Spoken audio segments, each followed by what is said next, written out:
my potassium nearly zeroed out. I want to say that was my mistake right there. I should have sent a test. What's up everyone, welcome back to my channel Reef RX. Hope you're all doing well today. Going to give you an update on my water box 110.4. This is the tank that nearly had a crash. I lost a lot of nice corals. Going to talk about what happened, how I'll prevent that going forward, and hopefully if any of you do a similar method as myself with no water changes, you'll learn from this as well and can prevent this mistake going forward. If you guys enjoy the content, if you can help out the channel by liking, sharing, and subscribing, really trying to get to 1,000 subscribers, so if you could hit that subscribe button, I would greatly appreciate it. So let's get into it. So since the last video, I really haven't lost any more corals. I did notice this acro at the top here was white. I don't think that is from a while ago. I think it was more recent. Other than that, I think everything's doing okay. I'm not really sure why that one died off, but it could have been from a while ago, and maybe I just never noticed it because I was more focused on some of these bigger colonies. So either is a possibility. Tank is doing really well. So pretty much a synopsis of what happened was I don't do water changes, as you guys know. I dose Tropic Marin all for Reef, and for some reason it doesn't have enough potassium for what my tank requires. My potassium nearly zeroed out. I don't want to say zeroed out because it didn't, but it was down in like the 200s. If you watched the last video, I shared the ICP results with you guys. So potassium got way too low, and you know, a lot of you are going to ask, well, why is that? And there could be several different reasons why. Number one, I know right off the bat I don't do water changes. If I had done regular water changes, that would have never happened, but I don't do water changes. Number two, between the coral consumption and the chaeto consumption, potassium, that may have made the levels just be too low. Normally I would send an ICP test to the lab every few months just to make sure everything was going good. What happened this time was I hadn't done the ICP test for a while, and right before all of this happened, I had said, oh, my tank's looking really good. I guess I don't need to send an ICP test in. Well, that was my mistake right there. I should have sent a test in even though everything looked good. Just gives you a really good, like, I don't want to say a heartbeat. It's more like an EKG of your tank, right? You know, the heartbeat is your temperature, your salinity, your alkalinity, all that stuff. That's your heartbeat. But I think the ICP test is more of a deeper dive test. We'll call it like the EKG or something. So I should have done that, and had I done that, I would have noticed potassium was low. And what I would have done is I would have dosed potassium like any normal person would have done when they saw how low the levels were.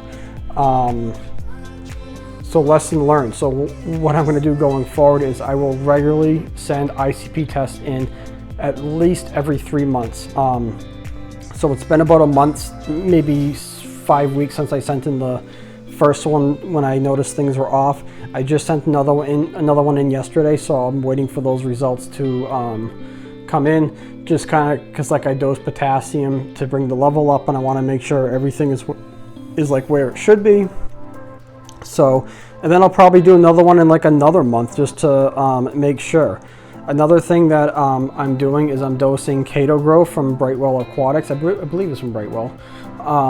Dosing a very small amount, 5 mLs a day. So, you know, among the potassium being low, there were other things that were low too. I think iron and a couple other things I can't even pronounce. But looking in what Chaeto Grow has, it contains all of those, and it helps replenish them to the tank once the Chaeto consumes those elements. So I think I'm going to start, I started dosing a small amount, 5 mLs a day.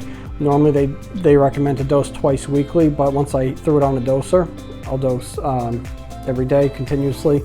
I do have, you know, with that, you're supposed to mix that every day. So what I did was I have, and I don't know if you can really see it, but I have 2 mixers down there for my dosing containers. And what that'll do is I have it set to mix every 5 minutes on, and then 5 minutes off, so it'll mix. Another thing that I recently learned, I went to Farmer's Frag Market down in Connecticut. I was talking with, I think his name was Louis from Tropic Marin. So like I said, I use their All for Reef product. And I said to him, I said, hey, I have a lot of like brown residue at the bottom of my Alpha Reef dosing container. Like, what is that? Like, is that bad for the tank? And you know, I talked to him before this happened to my tanks, otherwise I probably would have paid a bit more attention.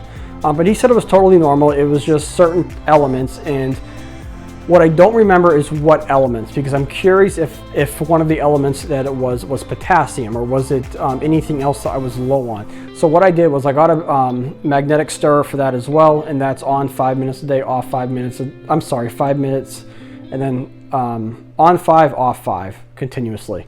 So that's being mixed, so nothing will settle to the bottom. So hopefully that helps dosing, like all the elements more stable. I don't know, we'll see.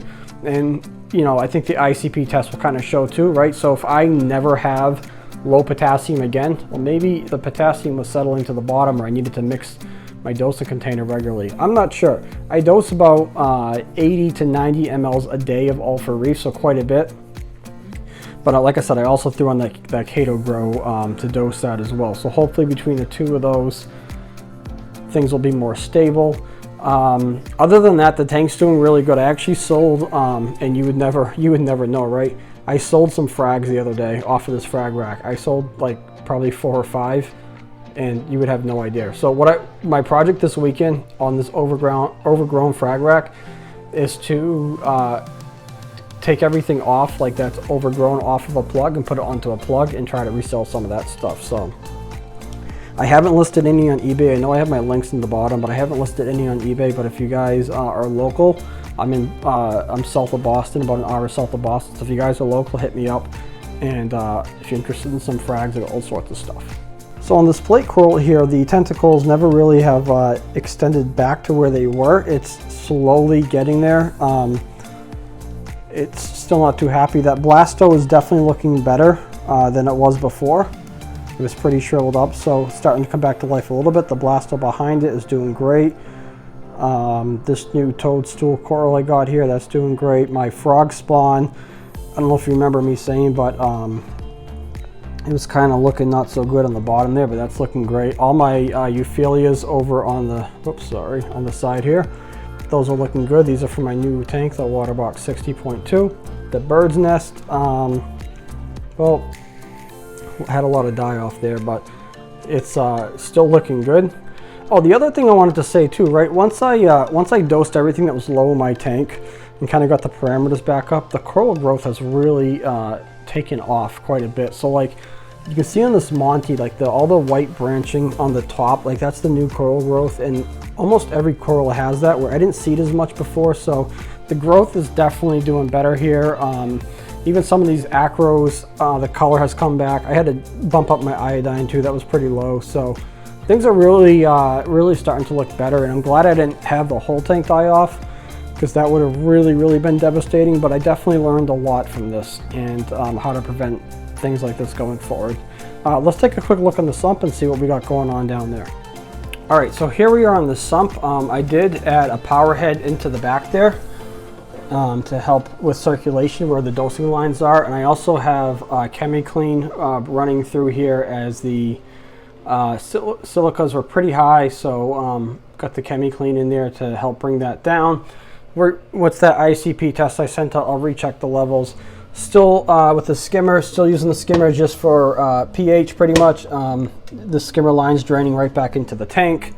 Nutrients have been good. I know a lot of you thought my crash was due to low nutrients, but after the ICP test, it was clearly due to the potassium. And I appreciate all your feedback from you guys that helped me kind of determine what was going on, or for those of you that had ideas of what might be going on. So really appreciate each and every one of you that chimed in for your input, because just trying to diagnose the problem myself, well, that's one person, but I bring this out to all of you, thousands of viewers, and I get lots of different input, which is really great, so I can look at things maybe I didn't think of. So multiple people thinking of trying to diagnose the issue is much better than just one. So I appreciate all my viewers.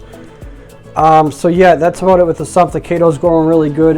It has looked greener since I started dosing Keto Grow. Like you can see, it's kind of thicker and stuff. So it's going really well, and not a whole lot more going on in the sump. It is just about time to change my reef mat roll. That is nearly depleted. I got a reminder on my phone yesterday. I think I had like, I want to say like 6 days left till I had to change it. So the roll usually lasts me about 4 to 6 weeks, so that's not bad. So